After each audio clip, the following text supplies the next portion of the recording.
Atos dos Apóstolos, capítulo 15. A igreja em conflito. Chegaram alguns homens da Judéia e doutrinavam os irmãos da Antioquia, dizendo: Se não forem circuncidados, como ordena a lei de Moisés, vocês não poderão salvar-se. Isso provocou alvoroço e uma discussão muito séria deles com Paulo e Barnabé. Então ficou decidido que Paulo, Barnabé e mais alguns iriam a Jerusalém para tratar desta questão com os apóstolos e anciãos. Com o apoio e solidariedade da igreja de Antioquia, eles atravessaram a Fenícia e a Samaria, contaram sobre a conversão dos pagãos e deram uma alegria a todos os irmãos. Quando chegaram a Jerusalém, foram acolhidos pela igreja, pelos apóstolos e anciãos, e contaram as maravilhas que Deus tinha realizado por meio deles. Alguns daqueles que tinham pertencido ao partido dos fariseus e que haviam abraçado a fé interviram, declarando que era preciso circuncidar os pagãos e mandar que eles observassem a lei de Moisés. O Concílio de Jerusalém, posição de Pedro. Então os apóstolos e anciãos se reuniram para tratar desse assunto. Depois de longa discussão, Pedro levantou-se e falou: Irmãos, vocês sabem que desde os primeiros dias Deus me escolheu no meio de vocês para que os pagãos ouvissem de minha boca a palavra da boa notícia e acreditassem.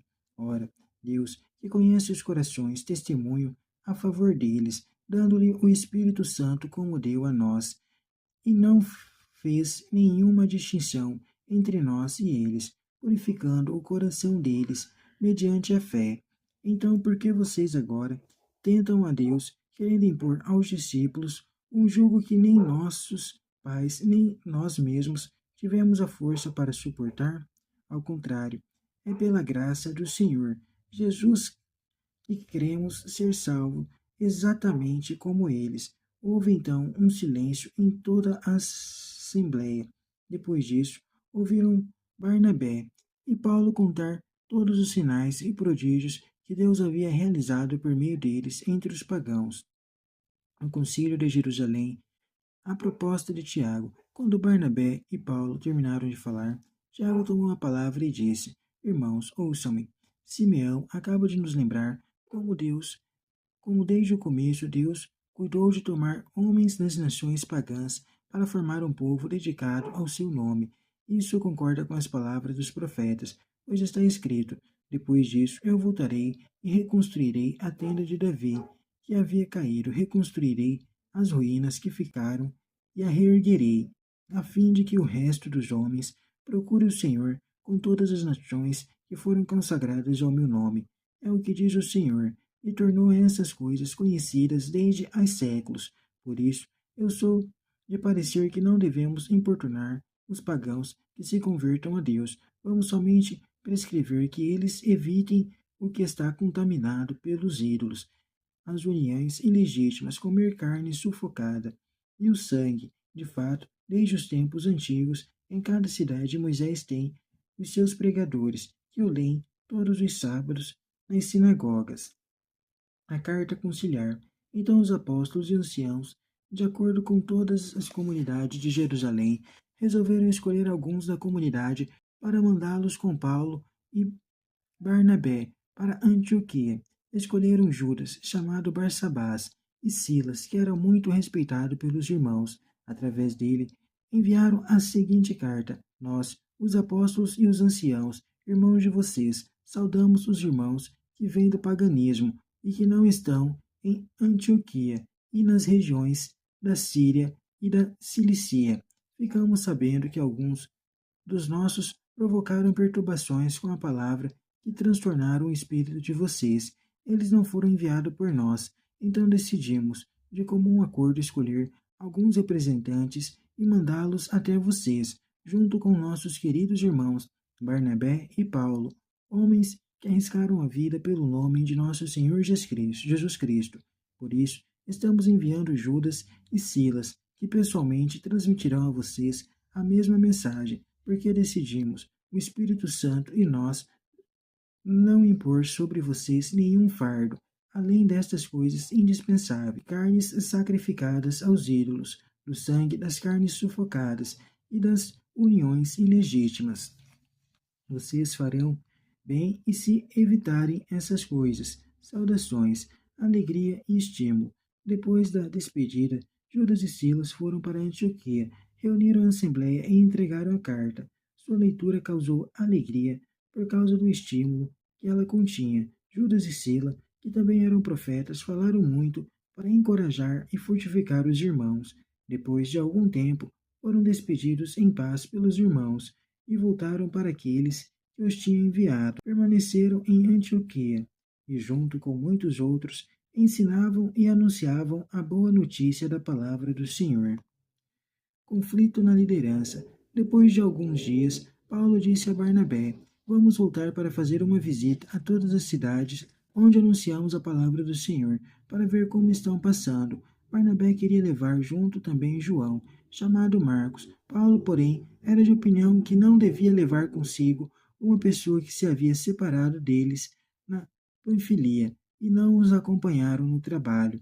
Houve desacordo entre eles, a tal ponto que tiveram de separar-se um do outro. Barnabé levou Marcos consigo e embarcou para Chipre. Paulo, por sua vez, escolheu Silas e partiu, recomendado pelos irmãos à graça do Senhor. Atravessaram então a Síria e a Cilícia, dando nova força às igrejas. Enraizada no ambiente judaico e pagão, a igreja enfrenta o primeiro grande conflito.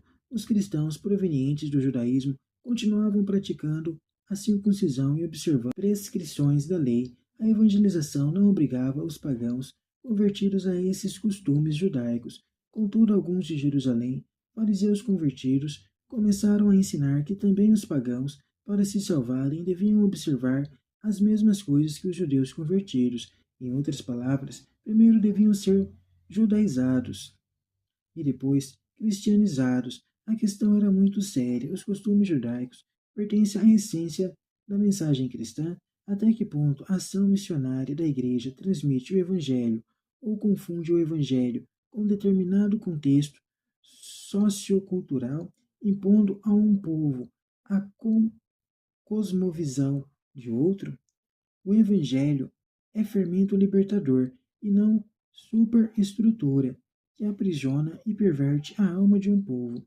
O discurso de Pedro é fundamental e contém a orientação conciliar.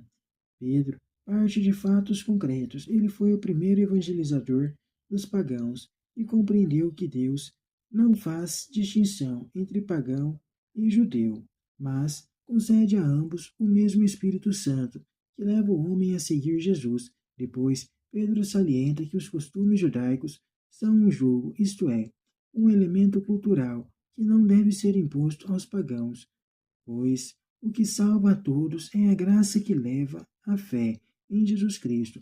Barnabé e Paulo reforçam o testemunho de Pedro. Tiago é a maior autoridade na igreja de Jerusalém, falando aos judeus cristãos. Ele reforça a afirmação de Pedro e a fundamenta nos versículos 20 e 21. Igualmente, o versículo 29 faltam em textos antigos. Alguns estudiosos acham que foram acrescentados posteriormente ao livro ou modificado. Parece que Lucas juntou duas reuniões diferentes num só relato. Primeiro, houve uma onde não se fizeram restrições e na qual se dava a plena liberdade às igrejas dos pagãos convertidos. Depois apareceram dificuldades pastorais em comunidades onde havia judeus e pagãos. Os judeus aceitavam os outros como irmãos em Cristo, mas não comiam com eles para não ficarem impuros. Então Tiago decretou essas restrições para tais igrejas de judeus e pagãos. A carta conciliar não tem caráter dogmático, é apenas uma orientação pastoral, quanto às restrições do versículo 29, nota anterior. Lucas salienta o clima de alegria na Assembleia ao tomar conhecimento da decisão conciliar. Doravante, não existe mais obstáculo para a expansão da igreja em ambiente pagão. O versículo 34 falta nos melhores manuscritos. Os conflitos se fazem sentir também entre as lideranças da igreja, todavia, não chegam a paralisar, limitam-se a diversificar campos e estilos de pastoral. A característica básica da ação pastoral consiste em dar assistência às comunidades, a fim de confirmá-las, estimulando-as a perseverar na fé.